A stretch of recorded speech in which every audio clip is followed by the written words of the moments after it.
प्रिय विद्यार्थियों नमस्कार। एशियन क्लासेस के यूट्यूब चैनल में आप सभी का स्वागत है। इस चैनल के माध्यम से हम अध्ययन कर रहे हैं कक्षा 12 विषय अर्थशास्त्र। आज हमें अध्याय 16 प्रारंभ करना है, राष्ट्रीय आय का मापन। इस लेसन के माध्यम से हम अध्ययन करेंगे राष्ट्रीय आय के मापन की विभिन्न विधियां कौन कौन सी है। प्रत्येक विधि की हम विस्तार से चर्चा करेंगे। राष्ट्रीय आय के मापन के समय किन किन समस्याओं का सामना करना पड़ता है और क्या क्या सावधानियां रखी जानी चाहिए, इसका भी हम विस्तार से अध्ययन करेंगे। सबसे पहले हम चलते हैं कि राष्ट्रीय आय के मापन की आवश्यकता क्यों पड़ती है। देखिए, किसी भी देश के विकास के लिए उस देश के द्वारा नीतियों का निर्माण किया जाता है। तो राष्ट्रीय आय की गणना के आधार पर आर्थिक विश्लेषण करके, अर्थात जो राष्ट्रीय आय के डाटा या आंकड़े इकट्ठे किए जाते हैं उनका आर्थिक विश्लेषण करके भावी अनुमान लगाए जाते हैं और उसी के आधार पर भविष्य के लिए नीति निर्माण किया जाता है और इन नीतियों का क्रियान्वयन किया जाता है ताकि किसी भी देश के विकास की दर को बढ़ाया जा सके। तो इन नीतियों के निर्माण के लिए और नीतियों के क्रियान्वयन के लिए, भावी अनुमान लगाने के लिए हमें राष्ट्रीय आय के आंकड़ों की जरूरत पड़ती है या राष्ट्रीय आय की गणना करने की आवश्यकता हमें होती है किसी भी देश को। अब आता है नेक्स्ट, राष्ट्रीय आय की गणना की विधियां। राष्ट्रीय आय की गणना की 3 विधियां हैं। सबसे पहली आती है उत्पाद विधि या मूल्यवर्धन विधि। ये एक ही बात है, इसका हम विस्तार से चर्चा करेंगे। उत्पाद विधि या मूल्यवर्धन विधि। दूसरी आती है आय विधि और तीसरी आती है व्यय विधि। देखिए, तीनों विधियों में किसी भी विधि से राष्ट्रीय आय की गणना की जाए, तीनों में राष्ट्रीय आय का जो प्रवाह है वो क्या रहता है, एक समान रहता है। अर्थात राष्ट्रीय आय के मापन में कोई अंतर नहीं आता। क्यों नहीं आता? देखिए, उत्पाद विधि में जो उत्पाद का योग किया जाता है, अर्थात अंतिम वस्तुएं एवं सेवाओं के बाजार मूल्य का जो योग किया जाता है, वही उत्पाद क्या होता है, आय विधि के अनुसार, वितरण के सिद्धांत के अनुसार जो उत्पादन के साधन जो हमने पढ़े हैं 4, भूमि, पूंजी, श्रम एवं साहसी वृत्ति, उनको भुगतान कर दिया जाता है। तो यही उत्पाद आय विधि के अनुसार उत्पादन के साधनों की क्या हो जाती है, आय हो जाती है। तो चूंकि उत्पाद और आय आपस में क्या हो जाएंगे, बराबर हो जाएंगे। अब यही आय उन उत्पादन के साधनों के द्वारा अपनी आवश्यकताओं की पूर्ति के लिए वस्तुओं एवं सेवाओं पर क्या कर दी जाती है, व्यय कर दी जाती है। हमने आय के चक्राकार प्रवाह में पढ़ा था, परिवार क्षेत्र और जो व्यवसायिक क्षेत्र था या व्यवसायिक फर्में थी उनके मध्य आय का क्या हो रहा था, चक्राकार प्रवाह हो रहा था। और इसी सिद्धांत पर आधारित था कि आय और व्यय दोनों एक दूसरे के क्या है, बराबर है। कि उत्पादन के साधनों को आय प्राप्त हो रही थी और व्यवसायिक फर्मों को वो उस आय के बदले में वस्तुओं एवं सेवाओं पर खर्च कर रहे थे। तो आय भी किसके बराबर हो जाती है, व्यय विधि से। तो अर्थात उत्पाद विधि से राष्ट्रीय आय बराबर होती है आय विधि से राष्ट्रीय आय और बराबर होती है व्यय विधि से राष्ट्रीय आय। अर्थात तीनों में से किसी भी विधि से राष्ट्रीय आय की गणना की जाए, तीनों आपस में क्या रहती हैं, बराबर रहती है। अर्थात कुल राष्ट्रीय उत्पादन किससे ज्ञात होगा, उत्पाद विधि से। कुल राष्ट्रीय आय आय विधि से ज्ञात करें और कुल राष्ट्रीय व्यय यदि व्यय विधि से ज्ञात करें तो ये तीनों आपस में क्या होंगे, बराबर होंगे। इसलिए किसी भी विधि से राष्ट्रीय आय की गणना कर ली जाए, राष्ट्रीय आय के मापन में या उसके मान में या उसके आंकड़ों में कोई अंतर नहीं आता। तीनों अंतिम रूप से क्या होते हैं, बराबर होते हैं। अब हम चलते हैं सबसे पहले राष्ट्रीय आय की उत्पाद विधि क्या है। राष्ट्रीय आय को ज्ञात करने की सबसे पहले आती है उत्पाद विधि। इसी के अंदर है मूल्य संवर्धन विधि, उसकी हम व्याख्या करेंगे। दोनों एक ही बात है। सबसे पहले आता है इसकी परिभाषा। यदि उत्पादन विधि की परिभाषा पूछी जाए 1 नंबर की, 2 नंबर की, तो हमें क्या लिखना है, एक लेखा वर्ष में। लेखा वर्ष की चर्चा हम पहले भी कर चुके हैं। वित्तीय वर्ष या लेखा वर्ष 1 अप्रैल से 31 मार्च में किसी भी देश में उत्पादित अंतिम वस्तुओं एवं सेवाओं का बाजार मूल्य पर योग कर लिया जाता है। देखिए, अंतिम वस्तुएं एवं सेवाएं, ना तो मध्यवर्ती वस्तु को इसमें शामिल करना है और ना ही मध्यवर्ती सेवा को इसमें शामिल करना है। सिर्फ और सिर्फ अंतिम वस्तुओं एवं अंतिम सेवाओं का बाजार मूल्य पर योग। बाजार मूल्य, साधन लागत मूल्य, इनकी हम व्याख्या करेंगे अलग से। तो बाजार मूल्य पर इनका योग कर लिया जाता है और यही योग उत्पाद विधि से क्या होती है, राष्ट्रीय आय होती है। तो सबसे पहले हमें क्या ध्यान रखना है, परिभाषा इसकी 1 या 2 नंबर की आती है, तो हमें यह लिखना है कि एक लेखा वर्ष में किसी भी देश में उत्पादित अंतिम वस्तुओं एवं सेवाओं का बाजार मूल्य पर योग कर लिया जाता है और वही उत्पाद विधि से क्या होती है, राष्ट्रीय आय होती है। क्या विशेषताएं हैं इसकी, सबसे पहला राष्ट्रीय आय ज्ञात करने की सबसे सरल विधि है। तो चूंकि सबसे सरल विधि है इसलिए अधिकांश देशों में प्रयुक्त की जाती है। यदि प्रश्न आ जाए कि अधिकांश देशों में क्यों प्रयुक्त की जाती है, तो क्योंकि राष्ट्रीय आय ज्ञात करने की सबसे सरल विधि है। दूसरा आता है अंतिम वस्तुओं एवं सेवाओं को शामिल किया जाता है, मध्यवर्ती या अंतरिम वस्तुओं एवं सेवाओं को इसमें शामिल नहीं किया जाता। क्यों नहीं शामिल किया जाता, क्योंकि यदि मध्यवर्ती वस्तुएं शामिल की जाएंगी तो वस्तुओं या सेवाओं के दोहरी गणना की समस्या रहती है। किसकी समस्या रहती है, दोहरी गणना की। क्या होती है दोहरी गणना, देखिए एक ही वस्तु का मूल्य एक से अधिक बार जुड़ सकता है, इसको हम क्या कहते हैं, दोहरी गणना। अब यदि मध्यवर्ती वस्तुओं को शामिल कर लिया जाएगा तो दोहरी गणना हो जाएगी। दोहरी गणना होने के कारण क्या होगा, जो मापी गई राष्ट्रीय आय है वो वास्तविक राष्ट्रीय आय से कई गुना ज्यादा हो जाएगी, अर्थात राष्ट्रीय आय के सटीक आंकड़े प्राप्त नहीं होंगे। वास्तविक राष्ट्रीय आय से जो मापी गई राष्ट्रीय आय है वो ज्यादा हो जाएगी, इसलिए मध्यवर्ती वस्तुओं को इसमें शामिल नहीं किया जाता। और इसका समाधान क्या है कि दोहरी गणना ना हो, इसके लिए मूल्यवर्धन विधि काम में ली जाती है। तो प्रश्न आ जाए कि मध्यवर्ती वस्तुओं को शामिल क्यों नहीं किया जाता, इससे क्या रहती है, दोहरी गणना की समस्या रहती है। और दोहरी गणना का प्रभाव क्या पड़ेगा, जो मापी गई राष्ट्रीय आय है वो वास्तविक राष्ट्रीय आय से क्या हो जाएगी, ज्यादा हो जाएगी। और दोहरी गणना का समाधान की क्या समाधान है इसका, तो मूल्य संवर्धन विधि है, जो मूल्य वृद्धि विधि या मूल्यवर्धन विधि या मूल्य संवर्धन विधि, बात एक ही है। दोहरी गणना की समस्या का समाधान किसके द्वारा किया जाता है, मूल्य संवर्धन विधि के द्वारा किया जाता है। तो ये थी उत्पाद विधि। अब हम चलते हैं मूल्यवर्धन विधि, जो इसी का एक भाग है, या यूं कह लो कि उत्पाद विधि और मूल्य संवर्धन विधि एक ही बात है, उसकी हम व्याख्या करते हैं। क्या है मूल्य संवर्धन विधि, इसकी हम करते हैं चर्चा। चलिए तो चलते हैं मूल्य संवर्धन विधि, मूल्य वृद्धि विधि या मूल्यवर्धन विधि। उत्पाद विधि का ही एक भाग है, अलग से कोई विधि नहीं है। सिर्फ दोहरी गणना के समस्या के समाधान के लिए उत्पाद विधि की जगह मूल्य संवर्धन विधि का काम में लिया जाता है। इसको क्या है मूल्य संवर्धन विधि, इसके अंतर्गत एक लेखा वर्ष में समस्त मूल्य वृद्धि का क्या कर लिया जाता है, योग कर लिया जाता है। अब ये मूल्य वृद्धि क्या है, देखिए अंतिम वस्तु का मूल्य माइनस मध्यवर्ती उपभोग। देखिए किसी भी वस्तु को अंतिम रूप से तैयार करने के लिए उसके लिए मध्यवर्ती वस्तुओं का उपयोग किया जाता है।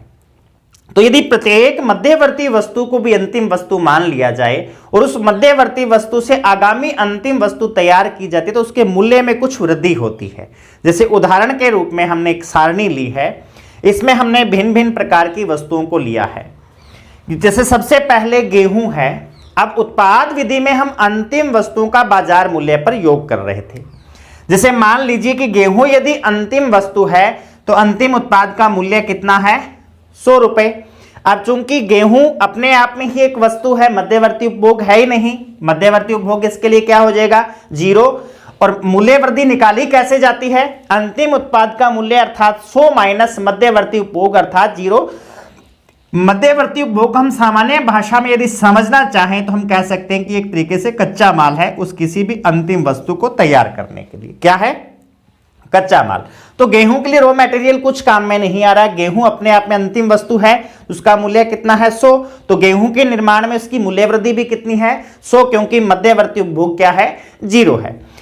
अब मान लीजिए कि उस गेहूं को किसके रूप में बेचा जाना है, यदि आटे के रूप में बेचा जाए तो आटे के रूप में अंतिम मूल्य उसका कितना है, 120 रुपए।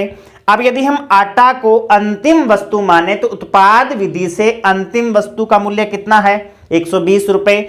लेकिन यदि मूल्य वृद्धि विधि से माने तो मूल्य वृद्धि गेहूं के लिए थी 100, आटे के लिए मूल्य वृद्धि कितनी हुई, 20 रुपए। कैसे हुई, आटे के निर्माण में 100 रुपए का गेहूं काम में आया, कितने रुपए का, 100 रुपए का।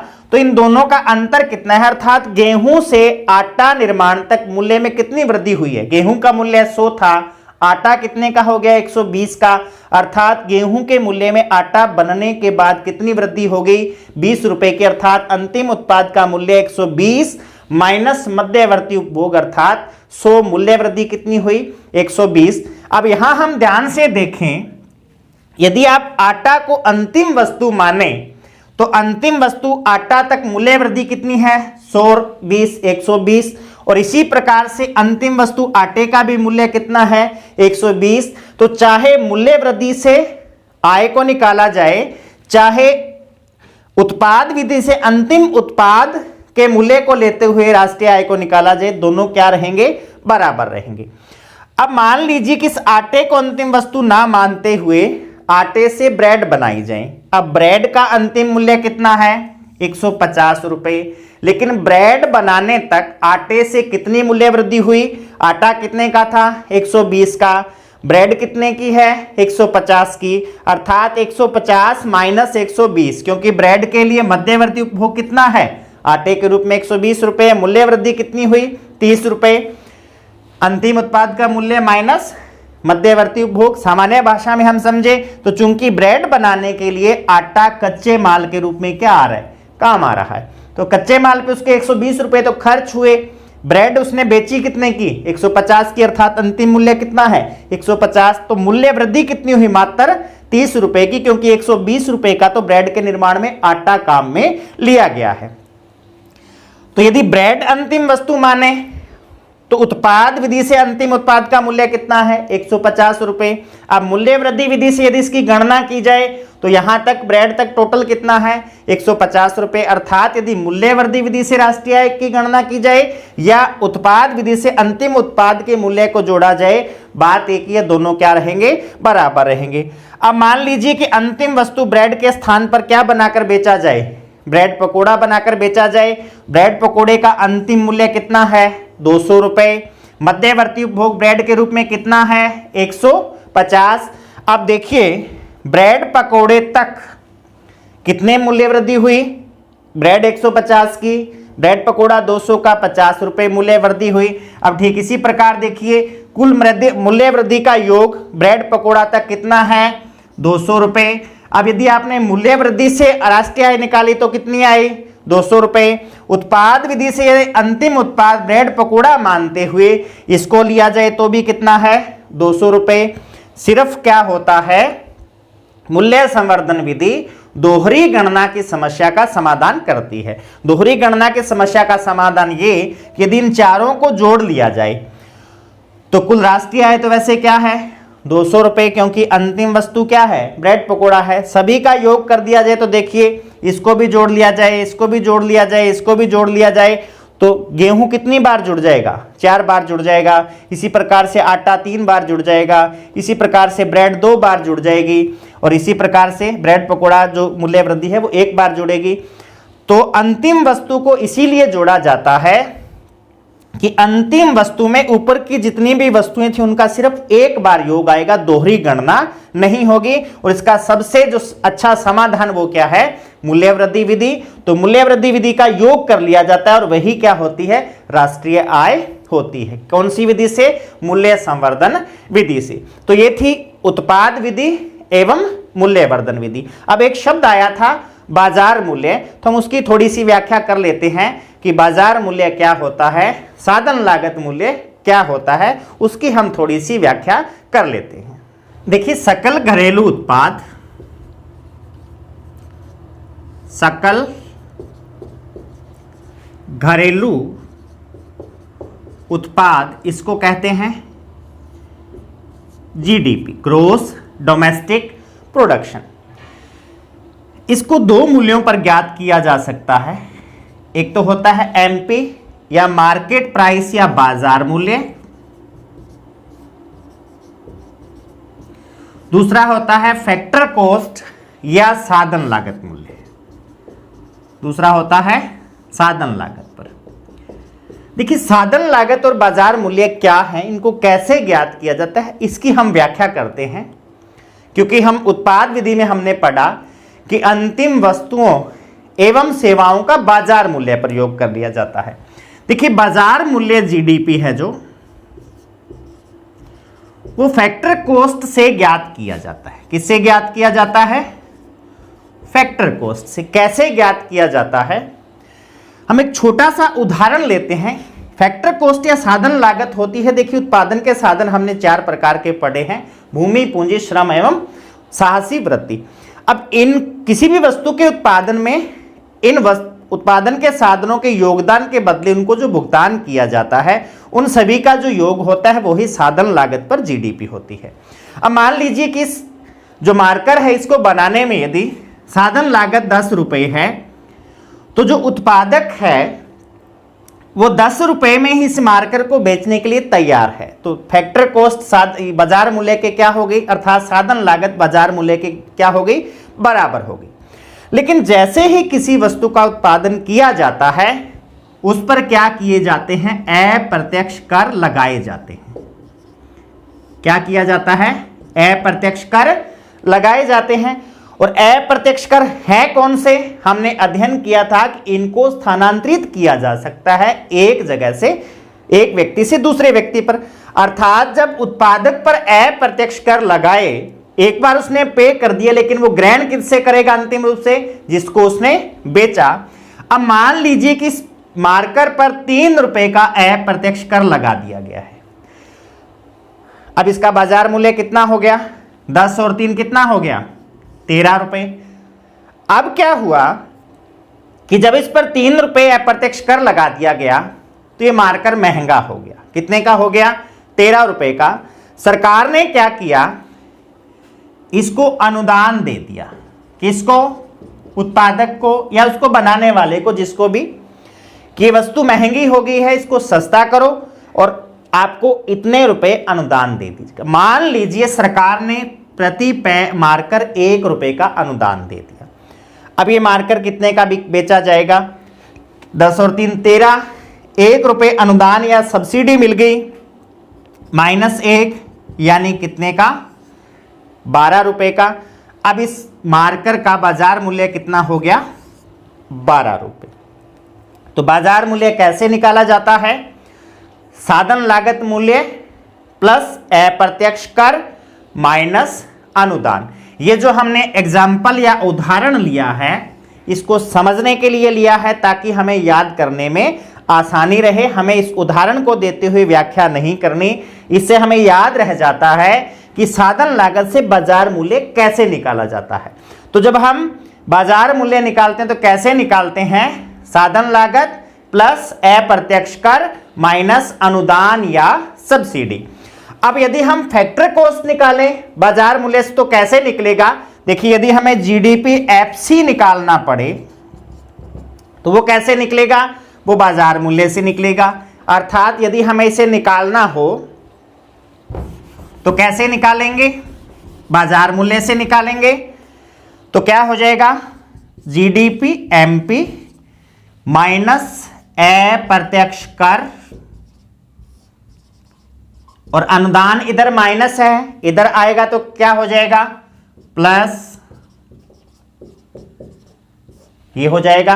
अर्थात हम साधन लागत से बाजार मूल्य निकाल सकते हैं और बाजार मूल्य से साधन लागत मूल्य निकाल सकते हैं। तो ये है साधन लागत पर सकल घरेलू उत्पाद एवं बाजार मूल्य पर सकल घरेलू उत्पाद। देखिए 3 शब्द हमारे पास हैं। सकल घरेलू उत्पाद जिसको हमने लिखा है जीडीपी या ग्रोस डोमेस्टिक प्रोडक्शन। दूसरा हमने लिखा है शुद्ध घरेलू उत्पाद या एनडीपी, अर्थात इस जी की जगह हमने क्या लगा दिया? एन लगा दिया, नेट डोमेस्टिक प्रोडक्शन। तीसरा शब्द हमने लिखा है सकल राष्ट्रीय उत्पाद, इसमें हमने क्या लगाया है? सिर्फ इस डी की जगह पर क्या लगाया है? एन, अर्थात ग्रोस नेशनल प्रोडक्शन। क्या है ये? देखिए इनको मार्केट प्राइस या फैक्टर कॉस्ट कैसे ज्ञात किया जाता है उसकी हम व्याख्या करेंगे। सबसे पहले देखिए हमने करना क्या है, एक तरीके से इस जी को किस में बदलना है? एन में बदलना है। कैसे बदला जाएगा? इसी प्रकार से डी को एन में बदलना है।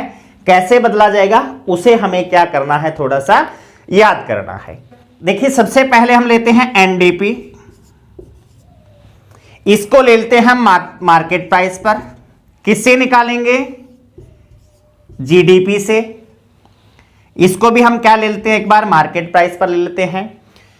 देखिए पहला जो जी है इसको यदि एन में बदलना है, अर्थात जीडीपी से यदि एनडीपी ज्ञात किया जाए तो मूल्य ह्रास को घटाया जाता है। क्या किया जाता है? मूल्य ह्रास को घटाया जाता है। याद रखने का तरीका क्या है कि जी एन में कैसे बदलेगा? मूल्य ह्रास को घटा दिया जाए तो जो ग्रोस है या जो सकल है वो किस में बदल जाएगा? शुद्ध में बदल जाएगा। मूल्य ह्रास क्या होता है? गिसावट, टूट फूट, जिसका हमने अध्ययन किया है। ठीक इसी प्रकार से यदि जीएनपी ज्ञात करना है, इसको भी हम मान लेते हैं मार्केट प्राइस पर। इसको भी हम किससे ज्ञात करेंगे? जीडीपी से।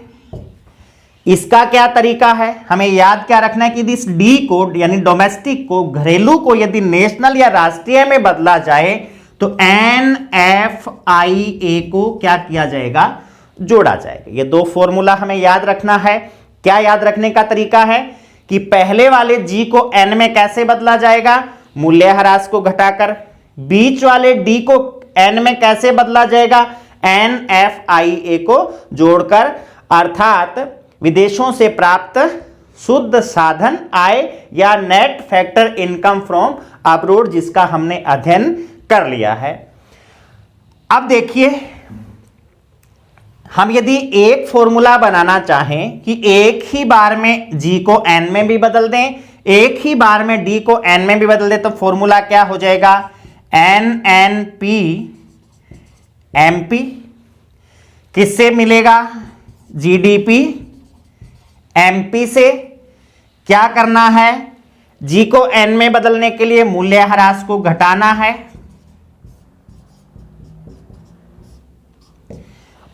और D को N में बदलने के लिए NFIA को जोड़ना है। तो अर्थात हमारे पास एक फॉर्मूला आ गया कि GDP MP से NNP MP कैसे प्राप्त किया जाएगा? मूल्य ह्रास घटा करके, NFIA को जोड़ करके। मूल्य ह्रास घटाने से क्या मतलब कि G किस में बदल जाएगा? N में। NFIA जोड़ने से क्या मतलब? D किस में बदल जाएगा? N में। अब यही फॉर्मूला यदि हमें फैक्टर कॉस्ट से प्राप्त करना हो तो क्या होगा? GDP MP की जगह क्या फॉर्मूला रख देंगे? GDP FC का रख देंगे। वो क्या होता है?